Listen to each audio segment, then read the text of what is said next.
Hello friends, welcome back to our channel jurist master. So friends, आज हम बहुत ही interesting topic के बारे में पढ़ने वाले हैं। वो इंटरेस्टिंग टॉपिक है हु इज़ हिंदू। हिंदू कौन है। अब आप सोच रहे होंगे ये कैसा क्वेश्चन है, तो चलिए जानते हैं हिंदू कौन है। फ्रेंड्स, इससे पहले हमने सेक्शन 1 के बारे में जाना था।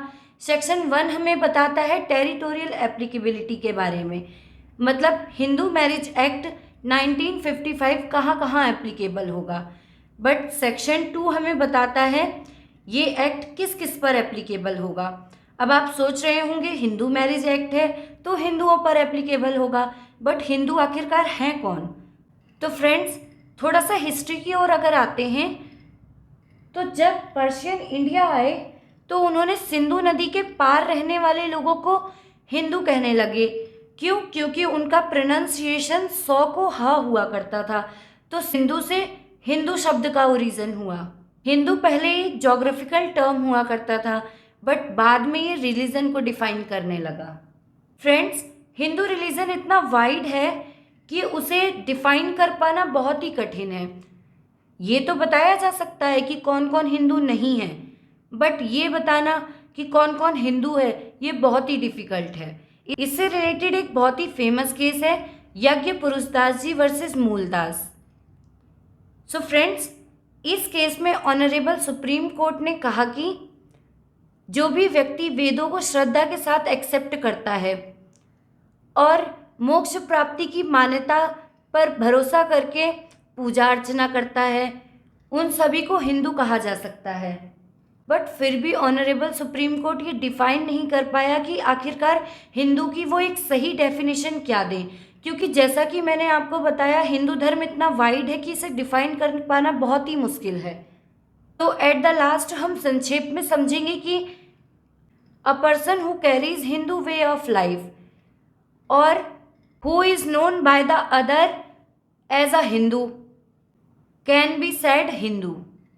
मतलब कोई भी ऐसा पर्सन जो हिंदू तरीके से अपना जीवन यापन करता है या दूसरों के द्वारा जाना जाता है कि ये हिंदू है, तो उसे हिंदू ही माना जाएगा। Section 2 clause 1 sub clause A कहता है कि वीरशैव, लिंगायत, ब्रह्म, प्रार्थना और आर्य समाज को फॉलो करने वाला हर व्यक्ति हिंदू माना जाएगा। Section 2 clause 1 sub clause B कहता है कि सिख, बौद्धिस्ट और जैन ये सभी हिंदू माने जाएंगे। और section 2 clause 1 sub clause C में कहा गया है कि कोई भी व्यक्ति जो मुस्लिम है, क्रिश्चियन है, पारसी है या जीव है, उन सभी को छोड़ करके बाकी ऐसा कोई भी व्यक्ति जो इंडिया का डोमिसाइल्ड है और जो ये प्रूफ न कर पाए कि वो हिंदू नहीं है, उन सभी को हिंदू ही माना जाएगा। फ्रेंड्स, अब हम सेक्शन 2 के एक्सप्लेनेशंस पढ़ते हैं। कोई भी लिजिटिमेट और इलिजिटिमेट मतलब धर्मज और अधर्मज बच्चे के दोनों पेरेंट्स अगर हिंदू हैं, जैन हैं, बौद्ध हैं, सिख हैं, तो उन बच्चों को भी हिंदू माना जाएगा। एक्सप्लेनेशन बी कहता है कि लिजिटिमेट और इलिजिटिमेट चाइल्ड जिसके कोई भी एक पेरेंट या तो हिंदू हो, जैन हो, सिख हो या बौद्धिस्ट हो और वो बच्चा उसके समुदाय में परिवार के सदस्य के रूप में पला बड़ा हो, तो उस बच्चे को हिंदू माना जाएगा। अब एक्सप्लेनेशन सी बताता है कि कोई भी व्यक्ति जिसने कन्वर्जन किया है या रिकन्वर्जन किया है। अब कन्वर्जन का मतलब होता है कि अगर कोई व्यक्ति किसी और धर्म से रिलेटेड था लेकिन वो हिंदू, बौद्ध, सिख या जैन धर्म में आ जाता है तो उसे तो उस व्यक्ति को हिंदू माना जाएगा। और रिकन्वर्जन का मतलब होता है पहले वो व्यक्ति हिंदू था, फिर उसने किसी और धर्म में कन्वर्जन कर लिया, बट उसे वहाँ सही नहीं लगा, उसने दोबारा से हिंदू धर्म में कन्वर्जन कर लिया, तो उसे हिंदू माना जाएगा।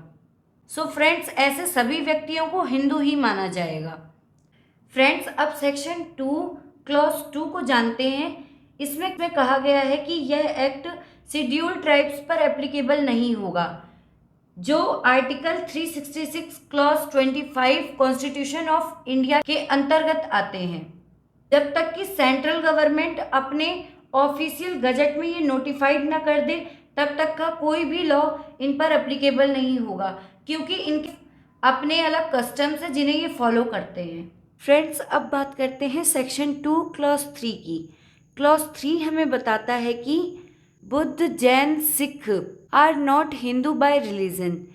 जो बुद्ध, जैन, सिख होते हैं उनके अपने अलग ग्रुप होते हैं, उनका अपना अलग धर्म होता है। बट क्लॉज 3 कहता है कि जिन जिन पर हिंदू मैरिज एक्ट एप्लीकेबल होगा उन सभी को हिंदू कंसीडर किया जाएगा, मीन्स हिंदू माना जाएगा।